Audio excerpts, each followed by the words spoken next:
Godt. Det er Michael Rik her, sidder med Claus Valgren, som har lavet det fantastiske tool Site Exploration. Jeg har fået lov at komme ind på kontoret og se, hvordan han arbejder, og i den forbindelse har vi lavet en lille test. Vi vil kigge på, vi har et fiktivt website, der gerne vil ranke for bredbånd. Det hedder hurtigbredband.dk. Lige nu der ligger det over på side 2 i Google, som på plads nummer 11, når vi søger på bredbånd. Og det vil vi selvfølgelig gerne have over på side 1. En af måderne at gøre det på, det er at få nogle flere links, og vi vil selvfølgelig helst have nogle links fra de steder, hvor vores konkurrenter, dem der ligger i toppen af søgningen, de også får deres links fra. Og der er Site Exploration et fantastisk tool til at finde ud af, hvor er det de får de her links fra, hvilke links er noget værd, hvad er det for nogle vi skal gå efter, og hvordan får vi egentlig lavet en hurtig liste, en køreplan til, hvor er det vi skal enten selv sidde og finde links fra, eller hvor er det vi skal få vores outsourcede filippiner eller thailændere eller sådan noget til at skabe links fra. Så jeg synes vi vil gå i gang. Det kan være at vi lige skal sige at vi har den her hurtige bredbånd.dk. Vi vil konkurrere med dem der ligger nummer 1, som lige nu er Bredbåndsguiden. Så vil vi konkurrere med dem som ligger nummer 3, hedder Find Billigt Bredbånd. Grunden til at vi springer nummer 2 over, det er fordi det er UC. Vi kommer også til at springe Telia og Fullrate og alle de andre bredbåndsudbydere over. Så vi vil egentlig kun konkurrere med de andre affiliate sites der findes. Den tredje vi vil konkurrere med, hvis vi lige scroller lidt ned på siden, det er den der hedder mitbredbånd.dk. De ligger lige nu nummer 9. Og Claus, vil du tage os ind i Site Exploration og vise hvordan man gør?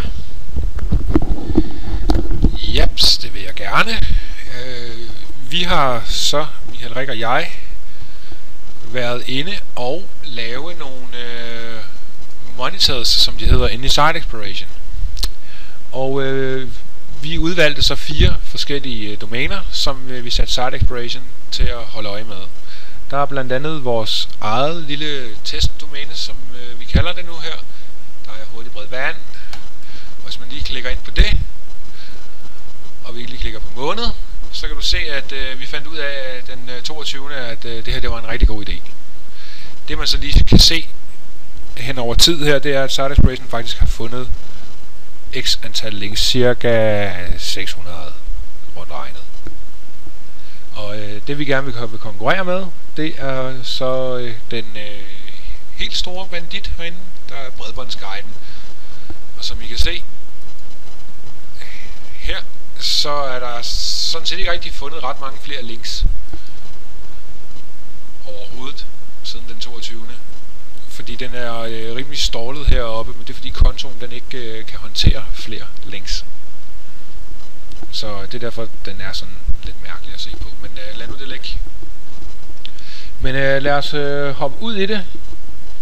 Og så laver vi simpelthen en domænerapport på Bredbåndsguiden.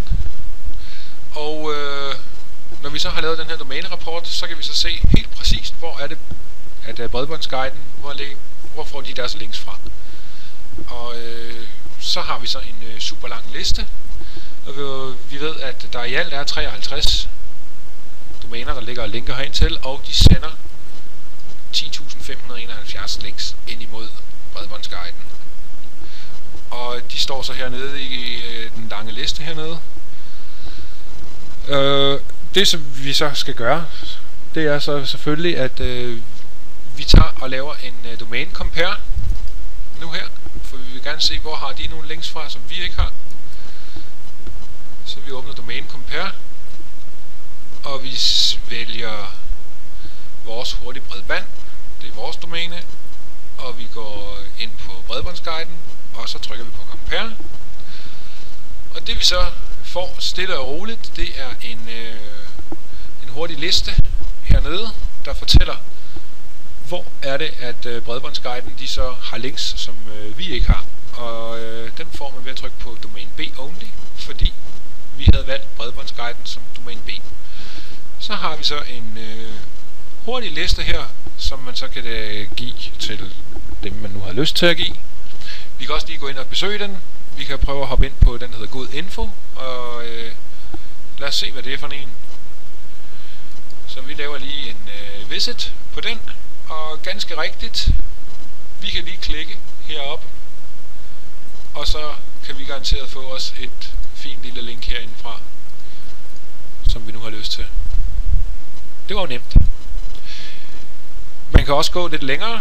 Man kan sige ind på AOK-sitet. Det skal lige siges, det er et no-follow link, men vi vil gerne lige se, hvad det er. Så vi trykker lige på narrow. Og så har vi så, at de får så et no-follow link. Det kan man så se ind i Site Exploration ved, at det er markeret som rød herude. Og lad os lige hoppe ind på den her, og så kigge. Og så venter vi lige på, at AOK det svarer. Og når man så lige bladrer... det tog for lang tid det her. Så vi laver lige en søgning inden her. Find on page. Bred og ganske rigtigt. Hernede, der ligger der et link til Bredbåndsguiden. Og så kan vi jo vælge også at tage det, hvis vi har lyst til det. Det vi måske lige skal sige med hensyn til det her, det er, at et af de store problemer for mange, når de sidder og laver SEO og skal have deres side til at ranke, det er, hvor søren er det, man skal få de her links fra, som man ved, man skal have. Og der er det her jo ekstremt nemt, at nu får man præsenteret en liste af alle de andres gode idéer, og så er det bare at se, om man ikke kan være lige så smart som dem og prøve at få de samme links. Og man kan sige, på AOK, jamen det er jo ikke svært at lave en kommentar, som jo åbenbart blev accepteret og godkendt med et link i. Det kan godt være, det er nofollow, men i hvert fald så har du matchet det. Du har fået et link fra præcis samme side med præcis samme søgeord. Det vil sige, du har i hvert fald nullet effekten ud af konkurrentens. Og det er bare at køre derud af. Der vil også være nogle eksempler. Det kan være, at vi lige skal prøve at scrolle lidt ned, hvor du måske ikke har mulighed for at få præcis de samme links. Og der er du så, at du skal være kreativ og finde nogle andre. Men jeg ved, lidt længere nede på siden, der er, har Bredbåndsguiden fået links fra den, der hedder babybusiness.dk. Og der kan vi se, der har de fået i alt 9.947 links. Og hvis vi husker tilbage, så havde de vist nok 10.571. Hvilket betyder, at de fleste af deres links kommer egentlig fra babybusiness.dk. Og det er jo en rar information at have som konkurrent, for så siger du, okay, jamen det kan da godt være, at det er nogle gode links, de har, men det er stadig fra samme domæne. Så hvis du nu kan gå ud og få et par sitewide links fra nogle andre steder, måske med samme antal, og så ellers være kreativ og finde flere forskellige domæner og få links fra, jamen altså, hvorfor skulle du så ikke kunne hurtigt overhale dem i søgningerne? Det der måske kunne være interessant nu, det var at sige, jamen okay, babybusiness.dk, vi får næppe et sitewide link på samme måde. Jeg ved ikke om de ejes af samme person, eller hvordan sådan den her aftale er kommet i stand. Det er sådan set også ligegyldigt, men hvis vi nu antager, at det får vi ikke, så kan vi lige så godt få fjernet den fra listen. Det vil Claus så lige vise, at det kan man simpelthen sætte op i Site Exploration, hvor man siger, jamen vi vil ikke se udvalgte domæner på den her liste, fordi det er alligevel ikke nogle links, vi nogensinde kan få, så der er ikke nogen grund til at sætte det på hverken to-do-listen eller sende det afsted ned til vores outsourcede filippinere. Og grund til at jeg nævner filippiner hele tiden, det er fordi det gør jeg det selv meget i. Det er fantastisk kvalificeret og billig arbejdskraft. Det er det garanteret. Jeg har ikke prøvet det. Det kunne være, at jeg skulle gøre det på et tidspunkt. Måden jeg lige vil finde de her 9.000 links på, det er, at jeg vil lige sortere på follow. Fordi jeg er jo inde på min bredbåndsguide, og ganske rigtigt, den var her. Og så vil jeg sige exclude. Ganske rigtigt, så forsvandt Baby Business. Læg mærke til, at nu er der altså kun 749 links tilbage. Okay. Det jeg så vil gøre, det er, at jeg vil tage den her monitor her, og så vil jeg så sige New Monitor using this query. Yes, sir. Add query as new. Yes. Og så skal vi lige give barnet et navn. Og det kunne så selvfølgelig bare være bredbåndsguide.dk exclude. Hvad vi nu kalder det. Create query. Done. Og det får man lov til. Og grunden til, at man får lov til, man kan normalt kun have 4 domæner under monitorering. på den her kontotype, vi er inde på. Men grunden til, at du får lov til at lave en ekstra en, det er fordi, at det er stadigvæk samme domæne, du arbejder med. Nu har du bare bedt om at få noget excluded. Okay, fint nok. Og så er den selvfølgelig tom hernede, fordi der er jo ikke noget data endnu, som sådan, der er blevet lavet en historik over. Men vi kan prøve at gå ind og lave en domæne compare, så se om det begynder at virke for os. Så vi kaster exclude herover, og vi går ned og vi siger hurtigt bredband, og prøver at lave en compare nu.